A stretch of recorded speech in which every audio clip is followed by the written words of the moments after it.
Bismillahirrahmanirrahim. Assalamualaikum warahmatullahi ta'ala barakatuh. Alhamdulillah. Alhamdulillah Rabbil Alamin. Wassalatu wassalamu ala syarafil anbiya wal mursalin wa ala alihi wa sahbihi ajma'in. Alhamdulillah. I am going to give a toolkit, a series of technique for us to contemplate, to reflect and to meditate. And the way to do it is for us to watch this video, and at a certain point you can close your eyes and just hear my words, what I'm saying to you, and at a certain point also you can reflect in your own way towards the end of this video. When I have finished my reflection, you continue your own little way.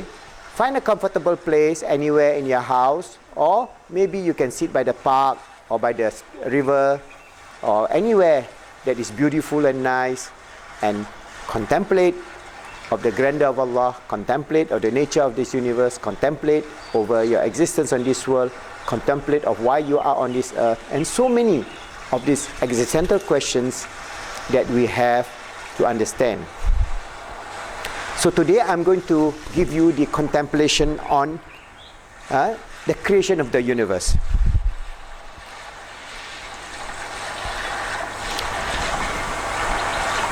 This universe, according to astrophysics, begins at the point of singularity with no space and no time. It then congeals in a dense mass of energy where all the forces of gravity, weak and strong nuclear force, and other forces including dark energy and dark matter are bound together at a point of no dimension.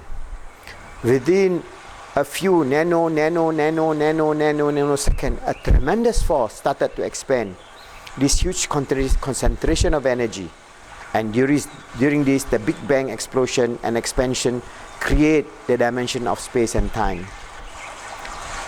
Let us reflect, contemplate for a moment how this universe come into existence. From our vantage point in the hyperspace, we can see that the whole process of the Big Bang is taking place. Ask ourselves, who created this whole process of starting from nothingness? Who created this point of singularity for the formation of time and space? Can we really believe that this whole universe come into being on its own? Or is there a creator who commanded and initiated the beginning of this universe and all the universes that we can see? Just in your mind's eye again, observe your existence in the hyperspace with many galaxies around you. You can see that during this time the universe, have begin after a billion years begin to have stars, and these stars, through the thermonuclear fusion of hydrogen and helium, the formation of stars causes the light to be emitted from the dark blue of the primordial gases. And then stars begin to form into galaxies, quasars begin to emerge from the clouds of gas and galactic dust, and approximately 1 to 5 billion years after the Big Bang, the gravitational pull begins to enhance the filament-like formation of all galaxies, many stars and galaxies, as they collide and form and reform over and over again in different formation. Within 5 to 10 billion years after the Big Bang, the galaxy collapse and form clusters and superclusters as we see today. We also see deep void within the universe, and after 10 billion years of the Big Bang, our sun and planet came into existence. Our galaxy, the Milky Way, sits between the supercluster and some 100 million light years across. Today, approximately 13.7 billion years after the Big Bang, we know that our supercluster within the Milky Way have thousands and thousands and thousands of trillions of suns like ours. Our sun represents a mere atom in the whole scheme of the universe. Remember, our sun represents a mere atom, the size of one atom in the scheme of the universe.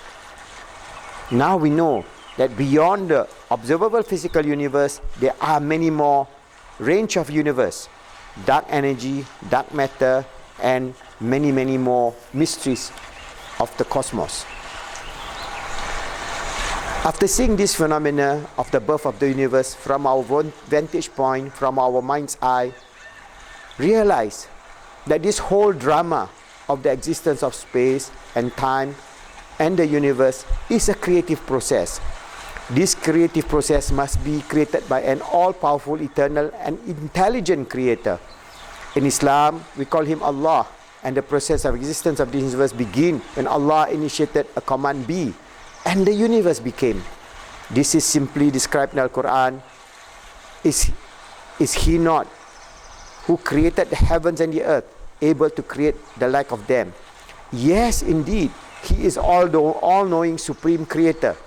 Verily, his command, when he intended things, is only to say to it, be, and it is.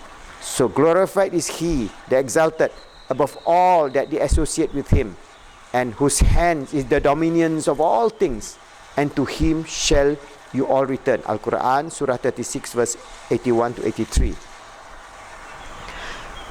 Alhamdulillah, as you go through this contemplation, you will realize and acknowledge that Allah put this whole process of this universe into being. Once we acknowledge Allah, we begin our sacred journey towards total success. Once we acknowledge Allah, we are able to remove the veil of the destructive, secular, materialistic ego. Inshallah, we'll be able to redirect, beginning ourselves to transform ourselves, our family and the Ummah. In Islam, Allah is the one who is a creator, the transcendent, the immanent, the omniscient, the omnipresent, the omnipotent. Allah in Islam is the absolute reality, that He is one, all merciful, all loving, and infinitely good. Allah is the possessor of all the perfect attributes beyond our human grasp or imagination, and Allah is near to us, nearer than our jugular vein. So when we seek Allah, as we close our eyes and reflect, we can do a short reflection and dua, asking Allah, Ya Allah, Ya Rahman, Ya Rahim, Ya Allah, Ya Ghafoor, Ya Wadud, forgive us for our sins, guide us, Ya Allah, help us, Ya Allah, to realize Your grandeur and glory, help us to be a good mu'min and good Muslim, striving to make ourselves good, helping others to be good, making the world good as a true and sincere servant, as Khalifa of this earth. Alhamdulillah, continue your meditation or your reflection and contemplation, and use your own words and meanings to communicate with Allah subhanahu wa ta'ala, who is closer to all of us than our jugular vein, inshallah. Thank you.